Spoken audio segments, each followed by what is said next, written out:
And we're live here on Facebook. I'd like to welcome those listening in podcast land, and also to you, Rich, and those on YouTube. Rich, how you doing today?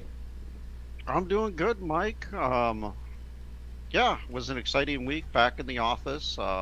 Yeah, it's been a Back while in the for you. office, it has been starting a transition plan to move on to my next job at the company. So That's that'll be exciting. exciting to start that in a couple weeks. Mike, are you feeling better or a A little better? little bit. We know what's Okay, wrong. We know what the next steps are. We have a plan. that's So good. there is a surgery in my future. Okay, So we'll at figure least that. you know what that next step is going to be and look like, Yeah, at 100%. least, Yeah, which is always good. yep. That's the Um, helpful side. But other than that, um, it's winter games up here, so there's 80,000 people in the Spirit Lake Arnold's Park area. So staying away from okay, so there. all right, so the winter tourists are in town for the 1 week for the one weekend Well, out of it's the even season. crazier than that because a lot of the people from the summer come up for the winter games. That's just part of what they Hmm. do. And when they do that, there ends up being like like most of them all come at like for one weekend, whereas over the summer they spread it out. So it tends to be even more chaotic, and because of snow, nobody knows how to park. Hmm. So Yeah. it's worse than Okay. normal. It's worse than the summer. So getting out of Dodge as soon as we get done with the show, we're gonna go do some other stuff. All right. Sounds good. So Mike, a lot to talk about. Probably one of the best playoff weekends that we've seen in recent memory. Every single game coming down right to the wire. Mike, if you we'll get more into that as the show goes on. And we've got some updates to talk about with new coaches, and new places, as well as even where a couple of quarterbacks could go next. Yep. That plus we have uh, some we're gonna try to get either an NHL or an NBA standings update, and we're gonna Mhm. then we have our quick hits with some MLB news. All that and Yeah, more. all that and more, Mike. But first, let's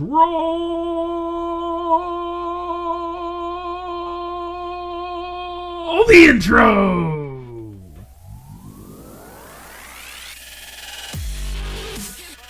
Broadcasting live from somewhere in Iowa. This is Balls and Sticks, the podcast, with your hosts, Mike and Rich.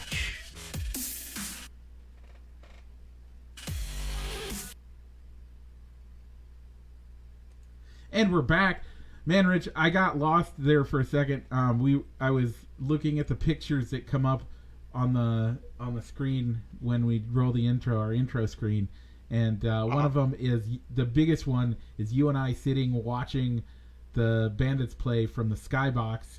One of the times we got to Yeah. sit in the skybox, and you could see the river and the beauty that is Hmm. John O'Donnell Stadium. No, it's Modern Woodman Park at John O'Donnell Stadium. Yeah. Yeah, the beauty that's there and how great it is, and man, I miss it so much. Just it's a Yeah. gorgeous place. Well, I think it's Modern Woodman Park, and just the press box is named John O'Donnell. Oh, The okay. John O'Donnell press box, I but thought it was it doesn't John. matter. It's still John O'Donnell to me. Yeah, John O'Donnell Stadium. Okay, before we get into the week of sports, we got a poll question we're working on. Tailgating foods. Last week we had burgers and pulled pork. By the way, both sound delicious. The barbecue place up here that we love so much. Yeah. He's opening up for winter games and is advertising, and I want it so bad, but I know that if I eat it, I'm gonna just want to die. Or at least you're going to be in pain for a couple of days because Yeah. you had that. Oh yeah, 100%. Yeah, it's best to pass. Hopefully, you'll be able to have it when he reopens more for a full-time basis there in the summer. That's the hope. But this week's poll was burgers versus pulled pork. We got to give a shout out. My dad posted on there. This is the toughest one yet, but I had to go with the one that's less messiest. So he voted for burgers. He did. By the way, great turnout on this poll question. We had a total of 19 votes, people. Mhm. 19 votes. Did I like that as me? And Yeah. before we give our results, Mike, where did the people go? The people went for burgers.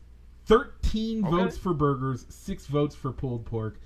You know, and I can understand that. You know, pulled pork is delicious. But I agree with your dad. When you're talking for tailgating, making it as a burger is the easy way to go. Yeah, if you're standing, if there's like no chairs, and especially no table, you got to go burger. I, But you don't even need if a you got plate. You don't even need a plate if you're you eating a don't need burger. a plate. Yeah, yeah. If you do the pulled pork, you got to have a plate too. You gotta have a plate. It doesn't work without a plate. So, yeah, I like the burger. I voted burger as well. Again, I voted for it as a tailgate food. Not like, Hmm. in all honesty, I actually like pulled pork better. Now, I'm surprised nobody mentioned. What about pulled pork on a burger? Mm, I've had it. that's It's true. delicious.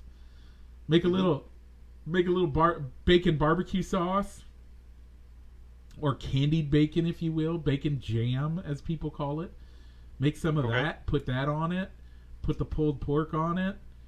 Oh man, that does gosh, sound delicious, Mike. But don't tempt yourself. Don't don't I work want yourself good up into food so something. bad. Yeah. So all Oatmeal right, can I only went go with so burgers far. too. And I went with burgers too, and I yeah, kind of went with the messiness factor there yeah, as well. yeah, and I think your dad hit the nail on the head there. This is a very tough decision. Both are very like a good burger. Like you can't get those Walmart patties that are like those pre-made patties. Those are disgusting. Like those are 90% fat, and they they light the world. They light your grill on fire, and they make it hard to eat. You got to get good burgers. And So man, not the frozen ones that you can take right out of the freezer and put on the grill as a hockey puck. I mean, you can do that, but they have to be good ones. Like we got a quarter cow this year, and we had them make patties for us, and those patties are frozen, and you take them and just drop them right on the grill, and they work great. But that's good meat. You can't do the Walmart hockey pucks like you said. So All right. So Mike, this week, um, final final matchup and kind of like the as we continue on in our tournament here, we're gonna go Bratwurst as the number three seed taking on Chicken Wings, which came in at number four. and then we're gonna have to have another wild card weekend, I right? guess so, Mike. I'll let you determine what's gonna make up the wild card so we could get back to having an even number. Right. So Again, the the wild only thing card's that I just going know to is be all the losers in one wild card again. okay. The So only besides Chile, besides Chile got Chile, double eliminated. It's done. yeah. I'll So let you decide what that wild card is. so So that we'll means find it's out. pulled pork and whoever loses this week, right? Um, I'll let you decide. We'll cut the workshop that one before we make the poll before It's gonna be Chile next and week's whoever show. loses this week. That's the only two. I mean, we had three this round, which means we have to lose one or that one of the ones. Yeah. So it's gonna be pulled So it could pork versus be whoever loses this week. okay. Okay. Okay. So, All right. let's take a look in the NFL. Let's get over to our tournament pick'em. Rich, you have I tied. extended your lead yet again. Uh, but Midget Nation gets the shout out this week Mm-hmm. as he tied you, but according to Yahoo, they gave him the shout out this week. Midget Nation, Jr. getting 3 correct. I don't think anybody saw Cincinnati winning. I'm guessing that's what happened last week. I think I can look. Yeah, I think it was a good strategy for him as he kind of picked Oh opposite no, of you. he picked Cincinnati. He did pick Cincinnati, He picked and then he went Cincinnati, San Francisco, and then he picked the and Rams. Or no, he picked the no, Tampa Bay, and then he picked he Kansas picked City. Tampa. Yeah. If he would have kept up with his strategy of picking the opposite of you, Mike, he would have gone 4 for 4. He would have. It was a good strategy, No, he JR, would as not you're have. trying to make No, a he would point. not have. Because I picked Kansas City as well. Oh, he picked Kansas City as well, but he would have gone 4 for 4. If he At would least have, if he just would have flipped the pick and taken, if the Bucks could have pulled off a victory. and he by would the have gone way, 4 for 4. he's a San Francisco fan. That is his team. Okay. JR, I know you picked it because they're your team, and I get that. So no big deal on that. I understand that. The Cincy one is a shock. Neither Rich nor I picked that one at all. No, I really thought that Derrick Henry would make a difference in that game, and Yeah, it was Ryan Tannehill that kind of let him down. yeah, 100%. So let's give the rundowns of the scores if you don't already know them. The Bengals upset the Titans 19-16. The 49ers upset the Packers 13-10. The Rams beat the Buccaneers 30-27, In an the only upset. home team to win 42-36 in overtime. Which they totally should have lost that game. 100% should have lost that game. Which matchup? The Chiefs Bills. Yeah. The So here's some things. So here's some where do you things want to here. start? Which game do you want to start with? I mean, I kind of already started with one, but do you want to start from the beginning and work our way through, or do you want to work with the most controversial? Let's start with let's start with the first game. Okay. So here's what I gotta give credit where credit's due. Was driving home one day, and Sarah Spain gave these the Spain and Fitz show gave these kind of like stats about it, and we got one. I got one for each game because they kind of hit on every one of them. But the Bengals Titans game, Joe Burrow gets sacked 9 times. The Bengals still win. Yeah, crazy. How? Crazy. And he doesn't go over to his team and yell at them. He doesn't get upset. He says, okay, I've been sacked this much. We're going to win. We're still going to do it.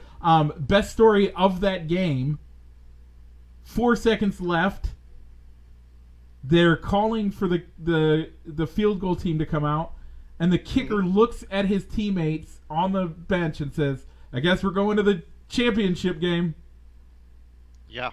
Goes out, Gutsy. kicks it, doesn't even look at it, make the uprights, and is like, yeah! And they win! Mm-hmm. How crazy is that? So do you give? I mean, you gotta. The Bengals won the game. They played. Yeah. They stayed in the game. They didn't. They stayed in the game. Their defense came up with key plays. Yep. All throughout that last drive. I'm sitting watching the game with my brother-in-law Josh, and all he's saying is, "All right, they've got to be telling Ryan Tannehill, hand the ball off. Yeah. Hand the ball off. Don't throw the ball. You don't have to throw the ball." What do? He throws the ball on the deep pass to get him to tie the game to A.J. Brown, that deep completion that got him the touchdown. So they're driving down the field to get in the field goal range, and it was just a great play by the defense. I don't think Tannehill's third interception was necessarily his fault. Nope. That was a good play by the defense. Yeah. To give Burrow the chance to get him in the field goal range. So, again, we have a last-second field goal to win the game. Mm-hmm. Now let's go over to the 49ers-Packers. Great game. Yeah. Great game. The statement that came out of Spain and Fitz was Aaron Rodgers, when asked on draft night if he was disappointed that he didn't get drafted by his hometown 49ers. This was way back when he got drafted, said, not as disappointed as the 49ers will be for not drafting me. I think that's I think that's a true statement, though. Yeah. But now the 49ers, he's 0-4 against the 49ers in the playoffs. Yep. That happens. But at the same time, the Niners coming into this game, I brought it up last week. How far does Jimmy G have to go to save his job? We're not even going to discuss it this week because he's still going. He's still going.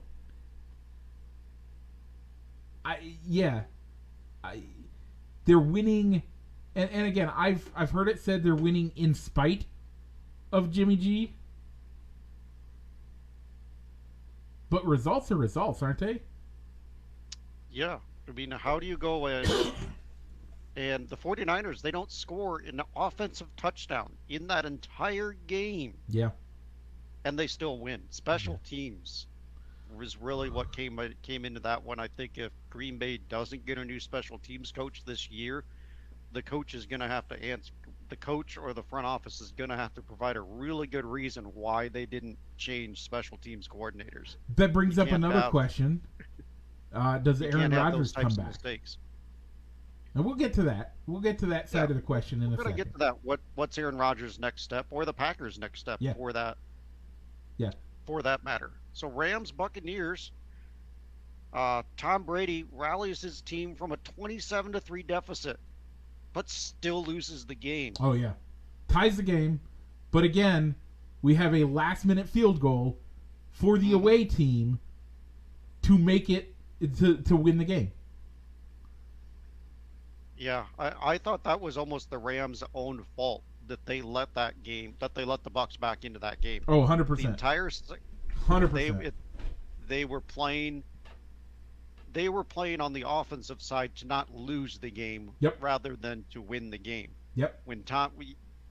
I don't know if it's McVay not wanting to, I don't know if it's a trust issue with Stafford or just giving in to conventional offensive play calling when you're up big, which is to hand the ball off, kill the clock, and if you don't make the first down, he's okay punting the ball to give the ball back to the offense.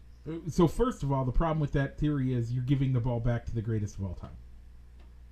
Mm-hmm. Can't do that. That's number one. Yeah. But number two, and this is where I have a bit of a problem with it. What does Matt Stafford have to do to prove himself? Matt Stafford has looked amazing this year. By the way, if you look at his stats, you look at his playability over the last 10 years, even with a team that is hot garbage as Detroit, causing one of the greatest receivers of all time. I'm not using that word lightly. I mean it 100%. One of the greatest receivers of all time to retire in his prime because the team sucks so bad. And he still looked good for that team. Made that team semi-relevant. Still wins. They won 8 games last year, Rich. What'd they do this year? 3 wins. And one of them was against a Green Bay Packers team that didn't care. They played their second string the second half of the game. Yet, Matt Stafford comes to L.A. and gets them at least to the divisional championship or the conference championship. Like, yeah. What part of this? So we both. What part of Matt Stafford doesn't say you have to trust him at this point? Yeah, I mean, did you agree with them to keep feeding the ball, even if they're going to go to a strategy, go down to conservative play calling and play conventional football, of all right, let's run the ball and let's run out the clock? Do you agree with their decision to keep giving the ball to Cam Akers, who had a critical fumble on the goal line, and then he's the one that fumbles away? When you're playing that strategy of 3 run plays, and if you don't get the punt, once you run out of downs, you just punt. So I've already run out the clock. I've already stated Do I you don't agree with him giving the ball, or should he have gone to the doghouse and said, "All right, better luck next game. We're going to give it to your backup, Sony Michel, instead"? Yeah, I think we should have seen Sony Michel more. I think he should have gotten the ball a lot more. But this is the last thing I'm going to say about my disagreement with the strategy. Then I'll explain why I don't like giving it to Akers. Okay. What do we always say about prevent defense? The old adage is prevent defense prevents you from winning a game, right? Mm-hmm. By the way, we'll get to that in just a second. But I call that conservative run the ball prevent offense. Because I can agree with that. It is a great way to prevent you from winning games. Regularly, we have seen teams go to that strategy. The other team comes back, and then all of a sudden they're now asking a quarterback to turn it on again. And it prevents you from winning a game. This didn't happen in this game. Akers should have been taken out of the game after the because he fumbled 3 times. Twice it was recovered by the defense. Mm-hmm. The second fumble, I don't care. Butterfingers, get out of here. Like, you can't. Yeah, I could. Go ahead. I can see playing the prevent offense, but once the opposing team is within 1 touchdown of you, you got to flip the switch and start going back to how you normally play football as an offense. But even not continuing to run the ball. Even still, Rich, as a prevent offense, like I said, I don't like the prevent offense in general. The week before, so during the wild card, none of the teams played prevent offense. They all kept their pedal to the metal, and we had blowouts. Right? Isn't that what we saw throughout the entirety of wild card weekend? Yeah. So I understand. In the regular season, I will say this. In the regular season, I can kind of understand playing that prevent offense. But once you hit the postseason, once you hit playoffs, you just got to go for it. Because you know what? If you score 100 points, they have to score 101 points to beat you. And that's exactly what happened in the Chiefs-Bills game. That's it. Yeah, So yeah, let's get over to the Chiefs-Bills game. In any other game, if your starting quarterback throws a game-winning touchdown, gets you the victory, and there's only 13 seconds left, you're thinking this game's over, we've got it in the bag. Yep, 100%. What happens? Patrick Mahomes drives the team down in the field goal range to tie it, and then the coin flip decides got Patrick Mahomes the ball. Josh Allen never saw the field. Yeah. So, a couple of things on this. Tony Romo called it out. So, 3 things.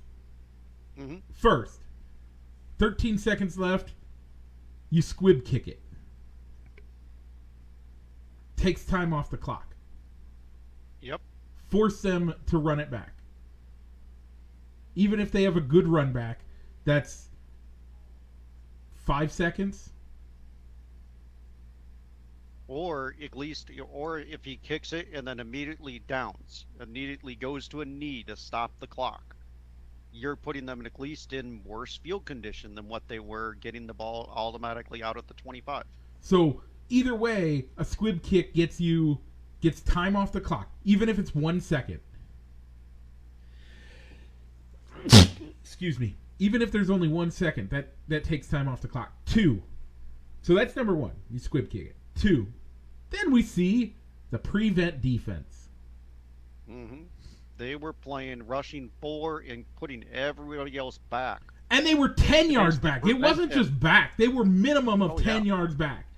And they backed were doing up. Everything that they thought they needed to do to keep them out of field goal range. The only problem didn't work. The only problem is they also were protecting the sidelines. The boundary lines, yeah. But the Chiefs have 3 timeouts. They have 3 timeouts. They don't care about the boundary line. That's number 1. That's number 1 of that whole concept. Number 2 is I looked at, like, my dad was up here last weekend, as you guys know, he was on the show. I looked at him and I said, this isn't going to be good. You can't do this. This is how you lose this game. And he's like, what? And I'm like, they're 10 yards off the line. You got to get in their face. Because if you're in their face, it takes longer for the play to develop. If you allow them to just run 10 yards, and then, A, you can't touch them at that point. It's illegal contact past 5 yards. B, if you stop them in those 5 yards, if you prevent them, if you do the blocking like you normally would, that takes a couple extra seconds for them to develop that play. And C, it says we're not giving you anything. Not just we're not giving you the end zone and we're not giving you the sidelines. It says we're not giving you anything. Give no quarter. That's not what they did. And Patrick Mahomes still marches down the field with 13 seconds left to get him in field goal range. Yeah. I mean, I could see that being the strategy to use if the Chiefs didn't have timeouts. You keep them away from the boundary lines, sure, and you keep that option to use the middle of the field open to them. Because at least if you're going to give them the middle of the field and they take advantage of that, the team has to run up to the line to spike the ball. That wasn't it. That Patrick Mahomes didn't have to worry about that. Yep. Because he could have completed the pass, let his receiver get as many yards as he thought he could, and then get the timeout, and then set up for the next play, which is exactly what they did. By the way, if you're Dak Prescott looking at the way this week worked, this is the difference between having timeouts and not having timeouts. Mm-hmm. His play of doing with the quarterback draw wasn't necessarily the wrong play. It's just he didn't have timeouts. Right. If he has timeouts, that play is 100% perfect. They win the game. They probably win the game after that. Because they call the timeout. They have that last play. It was from the 20-yard line. The receivers were getting open for the most part. Or at least they would have had the opportunity to win the game because they did need to get the touchdown. It wasn't a field goal like Patrick Mahomes had to do, but at least a play. It would have given them an opportunity to run one more play to get the win. Yep. But he didn't have the timeouts. No timeouts. So that's the difference. Now, 3 playoff rules. We got to talk about it. Yeah. Okay. I don't mind if you change it. I think the game evolves. We've seen it adding extra playoff teams, changing. You and I have seen it with the removal and then the adding back of instant replay. In our lifetime. Before we go any further, so I want to make sure I'm on the same page with you. Are you referring to overtime rules, tweaking them for the playoffs? So that's what I'm saying. I do not like the concept of tweaking them for the playoffs. All right. If you're changing them, change it across the board. Just because it's the playoffs doesn't mean we change it. Like, other than the fact that somebody has to win the game. Other than the fact that somebody has to win the game, there should be no reason why there's that the playoff rules for overtime are different than the regular season rules. Yeah, you know what? My mind changed this week reading the different articles about it. My gut reaction at the end of that game was, that sucks to be Josh Allen and the Bills. That a coin flip basically decided that the game was over, and you didn't get a chance to get on the field to match Patrick Mahomes and get a touchdown to tie the game. And I think even if they tweak the rules, let's say the Bills do get a chance to get on the field and they get a touchdown to match the game, or maybe they do a 2-point conversion and go for the win. You're still going to be in sudden death when you get the second possession, because at that point, if both teams score, Even the college football rules say after both teams have had a chance to have the ball, if both score, that means the next score wins, sudden death. Yep. So Patrick Mahomes on the second possession could just go down the field, get him in field goal That's range, not how kick the college is field goal, the anymore. game's over. That's not how college is anymore. They line Oh, up it at isn't. they line up at like the 20-yard line or the 10 or the 20-yard line, and it's Oh, 20 in goal, and you got to score. oh That's God, that's no. why There's no way I'd want that. that's why Um, in college, the Fighting you just keep Illini this going. year won a game after 9 overtimes. Mm. Well, they're not really No, there's no overtimes. way I'd want that. It's you get 4 downs, and whoever's like whatever your score, you get to determine whether you get a touchdown or a field goal, and each team basically ran it, and they kept tying after each possession, and no, that's dumb. I hate that. No. That's Yeah, not the way to but I do it. mean, the overlying, what I got out of reading more articles about, all right, well, what if you did, here are some proposals that change overtime. Like the spot, um, oh, the spot and decide rule that got proposed, letting instead of a coin deciding who gets possession first, you let the field goal kickers go into a field goal kicking competition, and then whoever misses, the team's kicker that gets makes the most field goals at that range, at a certain amount of range, moving the ball back each successful try, gets their team gets to decide whether they get the ball first in overtime or not. It really comes down That's to, a dumb one. even if you're the team that loses the coin toss, all your defense has to do in a sense is hold the other team to a field goal Yep. to get the ball back in your offensive hands. The Yep. Bills didn't do that No, for 100% agree. whatever reason. I So don't. I'm more okay with keeping the overtime the way it is. I don't think it needs. I agree. I 100% agree. I don't think it needs to be tweaked. But if we are going to tweak it, we don't just change it for playoffs. You have to change it for everything. That's my concept. I can agree with that. I mean, I know that the one comparison that you can draw to the whole having different overtime rules in the playoffs versus the regular season is hockey. In the regular season, they still play in overtime, Yep. but in the regular season, it goes to a shootout. In the playoffs, you play a second overtime and a third overtime and a fourth overtime until you have a winner. Yeah. Yeah. So I mean, I think there's some merit, I guess, to having a regular season game end in a tie, to where if you play your overtime period and the game ends, whether both teams get a possession or not, And I'm okay with I'm that okay side. with at the end of the regular season. That's it. I'm. But yeah, I but agree. if you're On gonna that tweak, side of it, yes, you can have a but tie. if you're gonna yeah, but if you're gonna tweak the overtime to say, all right, whether it's a field goal, a touchdown, a safety, regardless, the other team will get the ball, then yes, that would need to be adjusted and applied to the regular season as well. Yeah, I think a safety is different. I think if you get a safety, then it doesn't matter. Because if you Okay, get a I like safety, that. if you get a safety, then the other team kneels down all 4 possessions. They have a lead after that after their four downs. So a safety. You're right, doesn't matter.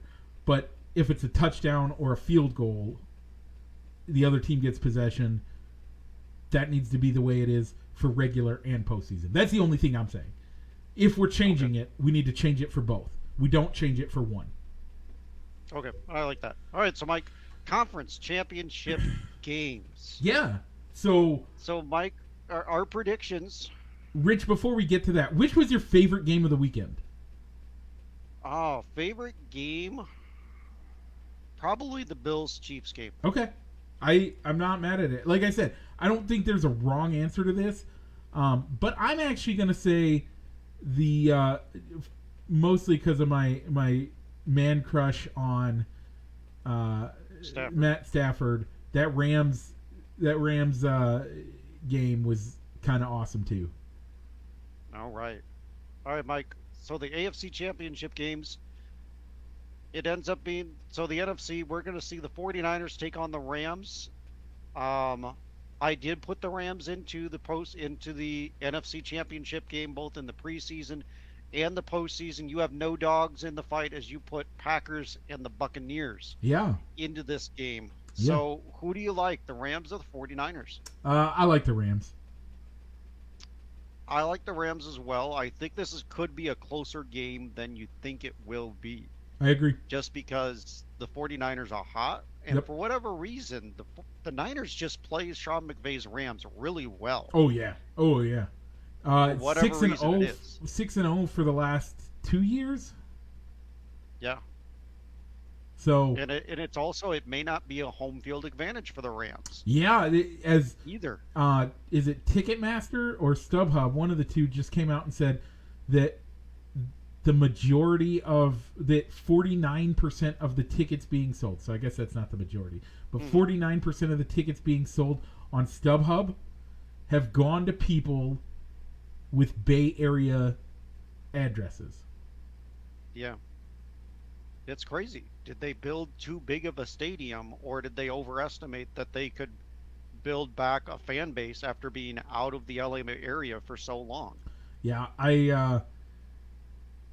that's a good question, especially because their old fan base is not coming from Missouri, the No. Midwest, to go out there. Oh no, they burned that bridge when they left. So Those people, those fans in St. Louis are no longer Rams fans. I know a lot They're of them that football. are. I know a lot of them that are still Rams fans, Okay. but but again, they're not going to go out to LA just for a playoff game.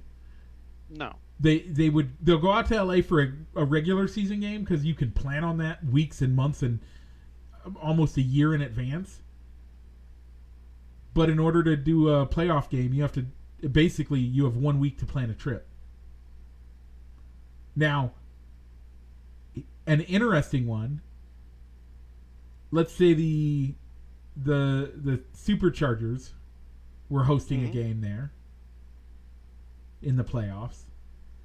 Would Yeah. the San Diego Chargers fans be willing to come up to watch that game? I don't think so. I think they would. A 2-hour trip to see the game. I'm getting ready next year to go up to Minneapolis, which is a 2.5-hour trip to watch the Bears play.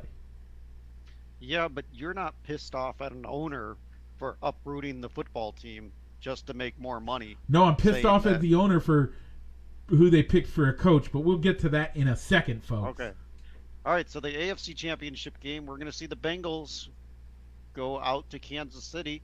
We both put the Kansas City Chiefs in the AFC Championship game. We both picked the Chiefs to win the AFC Championship game. Are we going to stick with those picks, Mike? I am. I want to. There's a part of me that wants to see the Bengals run continue to see if they could get their first Super Bowl in franchise history, but I think the Chiefs are also just clicking on all cylinders. I don't think they're going to lose this game. Well, there's two parts to this. One, in order for them to get their first Super Bowl, they have to win both this week and in the Super Bowl. That's Yeah. going to be a hard task, especially if you're going to face either the 49ers or the Rams. That's a hard task. But even more so, and this is where I think the problem lies. It's midnight for Cinderella. It's over. You're facing Patrick Mahomes, who just showed you that you give me 13 seconds and I can go down and tie the game. It's midnight for Cinderella. The Bengals are going home. Kansas City Chiefs win. I'm not going to say it's impossible for the Bengals to win.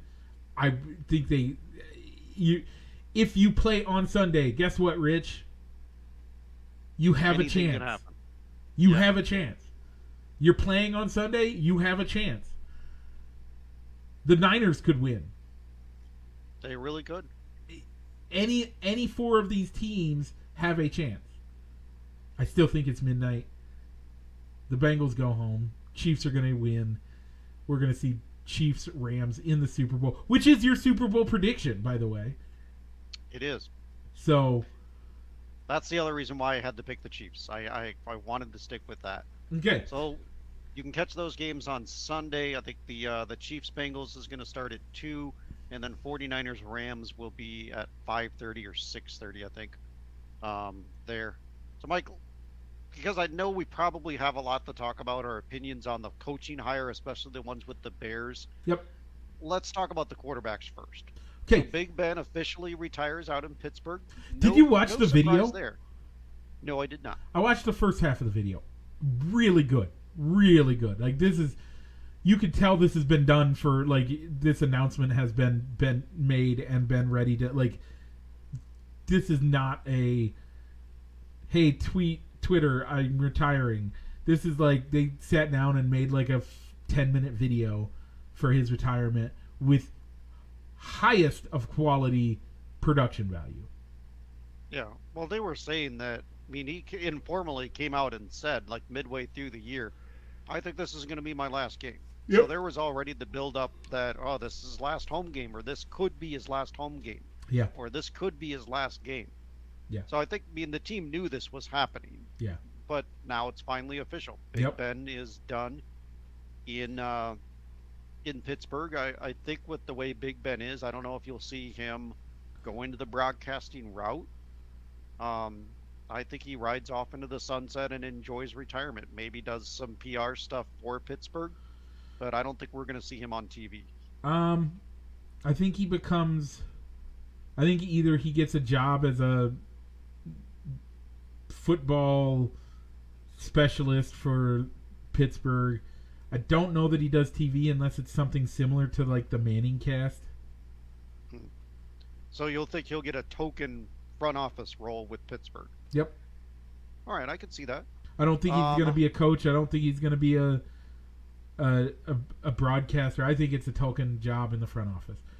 Um, okay. but we have a couple other questions. We have three other. Well, we have one question that we're not going to answer this week. All right. If you wanna keep tabling it and pushing it down Hey. the road, I'm okay with that. It's not the end of his season.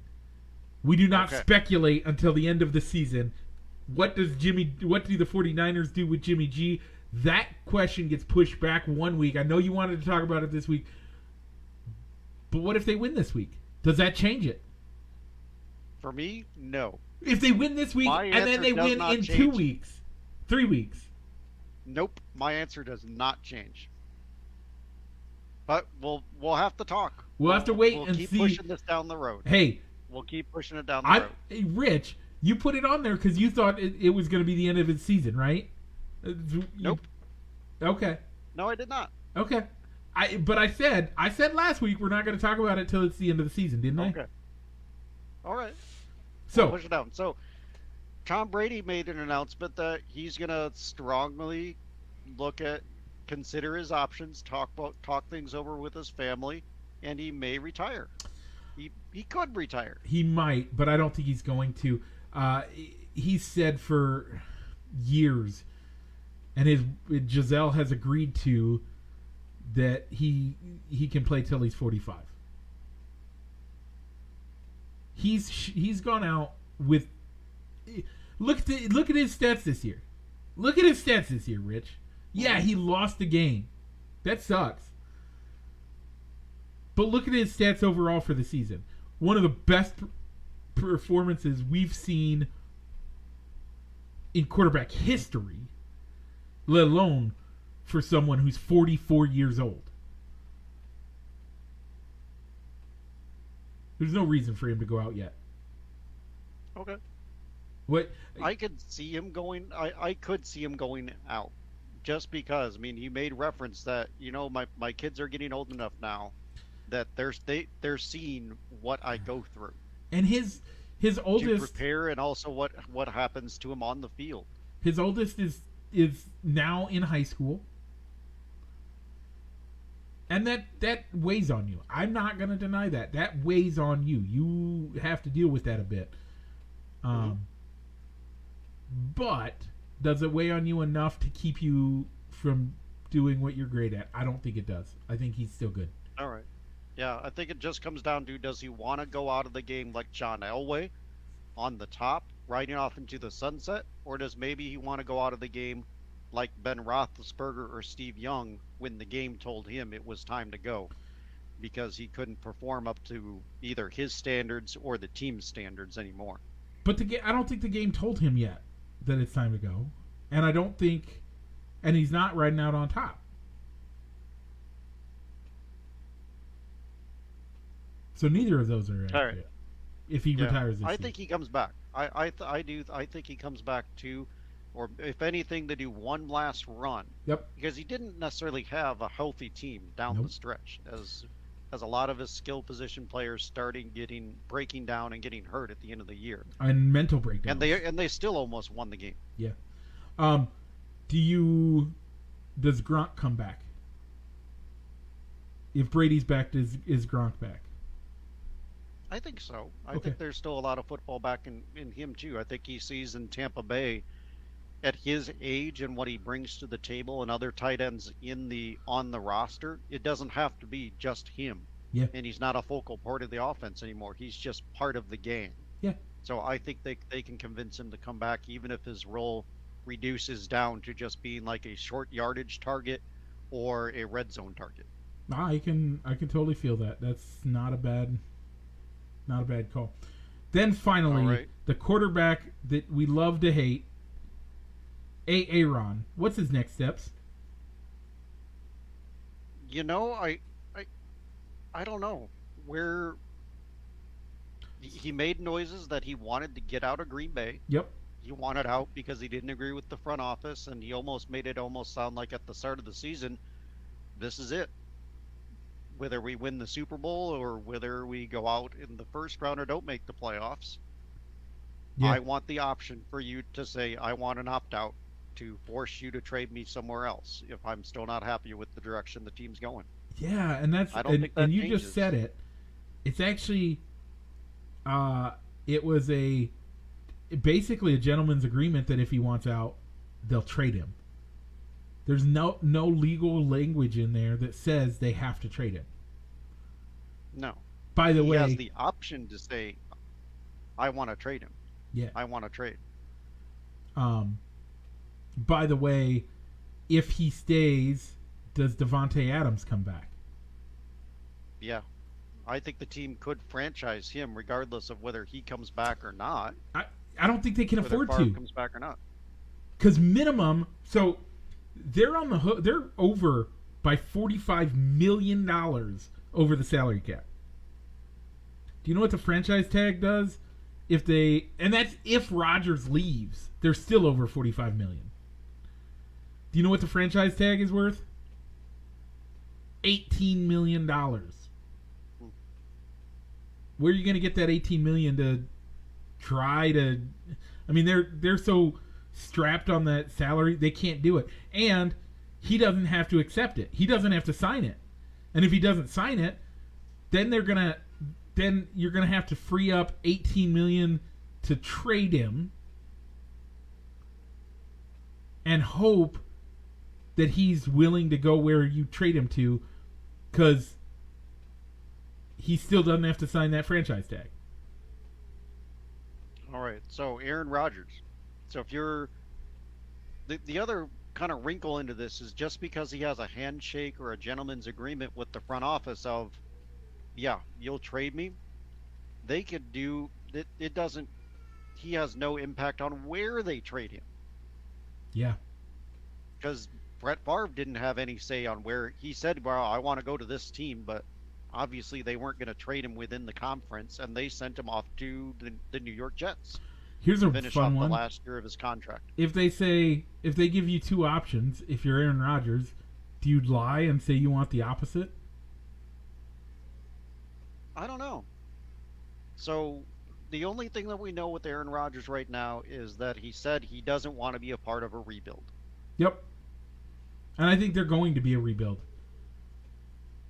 They Or I think they have the talent to win the division yeah, they do. with the way the rest of the division is there, but it's still going to be a kind of a rebuild in Yeah. the forms of the Packers. Is that they're going to be struggling to get into the playoffs and get those wins, where before with the current roster that they have with Aaron Rodgers and Devontae Adams, it was a conclusion that yes, they were going to make the playoffs. It was just going to be how far. Yeah, no, I can So agree with that. So what teams do you think line up to be best for Aaron Rodgers, or what would give Aaron Rodgers the best chance to win if he could go to the Packers and say, "I don't care where you trade me, but can you please? I want to leave the team. Can you please put me on team A or B?" Well, I think that actually kind of leads into the next topic Okay, because I think it leads into head coaches, we could. and I think he wants to follow his offensive coordinator. So you think Denver is could be his preferred spot to go? Let's break down a few things here. One, it puts him in the AFC. Two, and this is where things get really good. Look at that team. They have no salary cap issues. They're already built to be a great team. Not just a good team, but a great team. And they look like they're going to be the team to. I mean, they look to me like they're going to be the team to beat if they can get a quarterback in place. All they're missing right now is a quarterback. All right, I like that, but I think Denver is a logical landing spot for him, but that's going to put him in a really tough competitive division. Okay, he's done Having that to go before, up though. against, huh? The North has been a tough division. In recent history, the last 5 years, the North has been a tough division. He's not afraid of the tough division. Okay. If I could put him, if I could say this is where he should want to go, I would say that you try and work out a way to get to Tennessee or Indy because you'll have an easier path to the playoffs. Indy makes And sense a lot. Yeah. yeah, both teams have wide receivers. They have good offensive lines. They have good defenses, and both teams kind of both need a quarterback. Yep. And puts him in an easier division to where he has an easier path to the playoffs. I think either of those teams makes sense. I think, yeah, I like it. I'm good with that.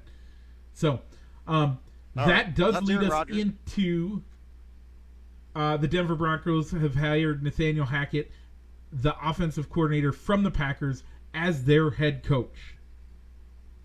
Yes, Good move? I like the move. 'Kay.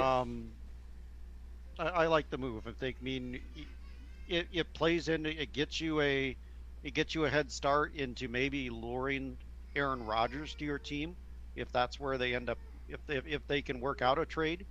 And he also just has good experience as an offensive coordinator of putting a scheme in place that works to the strengths of your offense. So if you don't get Aaron Rodgers, maybe they draft a quarterback with their first round pick, or they sign a bridge quarterback. I think he's a good person to keep in place. Yeah, To build that offense up. I like that as a call.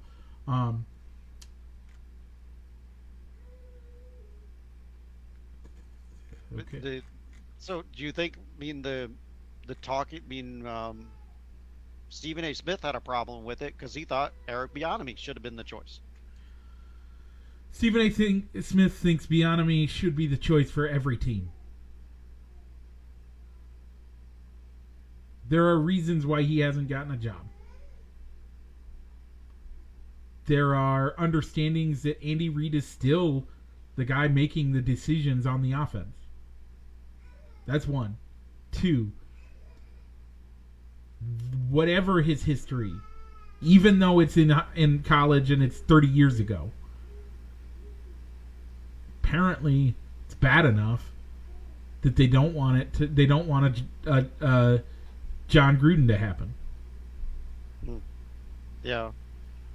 For me, I think if Bieniemy doesn't get a head coaching job out of this cycle, even with the Rooney Rule in place, which kind of opens doors to get him interviews because of that rule, I would almost say that if he doesn't get a head coaching job this hiring cycle, him and his agent need to be on the phones. The teams that are looking for a new offensive coordinator just to get out of Andy Reid's shadow, to maybe Yeah. have that as a talking point of, hey, look, I took this team. I'm out of Andy Reid's shadow. I built my own offense with his concepts, and I improved this team's offensive production. Question. Crazy question. Sure. And we'll get there in a second. The Bears hired a defensive-minded head coach. Hmm. Do they bring in an Eric Bieniemy as their head coach or as their offensive I coordinator? mm, that is a tough one. I think Bieniemy could be a good offensive coordinator candidate, but the fact that you had an offensive-minded coach and Matt Nagy that came from the Andy Reid coaching tree, and it just didn't work, that kind of brings up a question, I think, to where it leads me to say that no, you need to get away from the Andy Reid coaching tree. Okay. That's probably why the Giants didn't go with somebody from the from the that was as close a ties to the Patriots organization, as they hired Brian Dable as Yeah. their new head coach. Yep. Dable worked under Nick Saban and Bill Belichick, but he's further removed from that coaching tree than Joe Judge was when they hired him 2 years ago. Yep. And they picked up Joe Schooner as their general manager. So. Yeah, and those two are tied working in Buffalo together. I think Yep. that was the right move. I would have liked to have seen Dable get the Bears job myself. I think that Which wouldn't. leads us I to don't think. who the Bears hired. Yeah. So the Bears hired Ryan Poles as their general manager. So I like that as a pickup. I think that's a good outside pick. It also I'm gonna get into it. I will get into it. Go ahead. It brings some diversity to front office jobs. Yeah, I mean, two out of the three general manager openings so far have gone to minority candidates as well. Now, I'm not saying so. I'm not one to sit here and say you have to give it to somebody because they're a minority. I'm not an affirmative action guy. I say you give it to the best qualified person. In this case, I think Ryan Poles is highly qualified, totally deserves the job. I don't think your skin color should come into it, but I think there needs to be more diversity, both in the front office and in the head coaching. But which is why I think that the Ryan Poles pick is a good pick. Rich, give us the head coach pick. The head coach that he chose. He Matt did choose. By the way, Eberflus. He by the way, chose him. we know for a fact, and it's been out there in a lot of ways, that the McClaskey family wanted. They wanted Jim Caldwell. Yeah. I think They wanted Jim Jim Caldwell, and then the president of football operations wanted. Ted Phillips Yeah, wanted Dan Quinn to be hired. and Pohl said, "I think we should hire Matt Eberflus." I'm happy with that.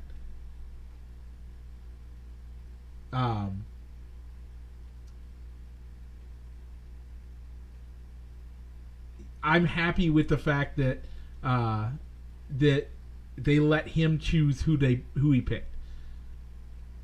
I'm not happy with who he picked though. Okay. They picked a defensive-minded guy in this round, and I think you have to. I think you needed somebody that is going to be able to take Fields under his wing and shape him into the guy that we need him to be. Which I don't think is a. I don't think Eberflus is going to be able to do. you're correct. He won't be able to do that. But we still don't know who he could be bringing in as his offensive coordinator, his quarterback coach, that can shape the offense. Yeah. So for me, it's kind of when the statement came out that the Bears were looking for more of a leader and not necessarily a guy not necessarily an X's and O's expert on the offense or defensive side. I I it doesn't surprise me that they didn't necessarily go with a just an offensive football guy. But I thought that they could have, because they could have hired an offensive guy and just told the current defensive staff, I'm going to give you a second chance.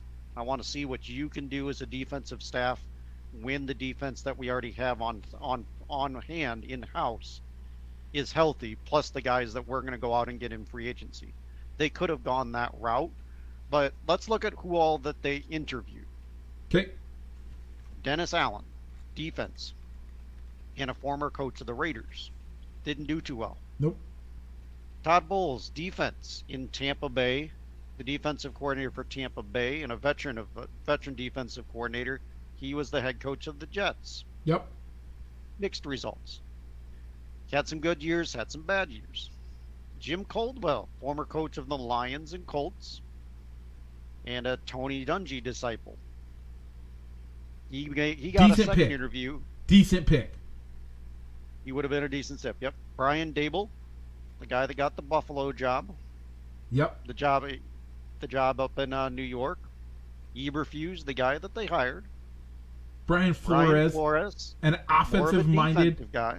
No, he wasn't. No, he was defense. Oh, He coached okay. linebackers and was kind of like the unofficial defensive coordinator in New England. Okay. Leslie Frazier, A defensive defense. side of the ball. Yep. Nathaniel Hackett, offense up in Green Bay. Yep. Brandon Leftwich, the offensive coordinator For the Bucks. in Which for the Bucks. I think that would have been a great pick. I think I almost think that Leftwich kind of falls into the same trap as Bionamy does. Is Okay. how much of that offense is him calling the plays and how much of it is Bruce Arians. Okay. Yeah, I can get that. I can understand that. Then you have Doug Peterson, former Eagles head coach. But he was coming from the Andy Reid coaching tree. He does. So there was that element of, all right, are we just going down the same road that we did with Matt Nagy? And then Dan Quinn, defensive coordinator for the Cowboys. You're right. Most of what they were looking at were defensive-minded guys. I think Byron Leftwich would have been a great pick. I think I can agree with you that Double would have been a fine pick, or Double would have been Brian would have been a fine pick. I think he could have done great, but again, I think the Giants were moving on him quicker than the Bears, so I think that was one thing. Or they saw the writing on the wall that they weren't going to get. Yeah. They weren't going to be able to get him. So the one interesting thing that I saw is that Eberfuse uses a lot of the same defensive schemes and terminology as Lovie Smith and Rob Marinelli. And the Bears' defenses were pretty good under Lovie Smith and Rob Marinelli. They 100% were. And you know what? By the way, Lovie Smith has gotten a raw deal from the Bears. He is the winningest head coach that the Bears have had in the last 3 decades.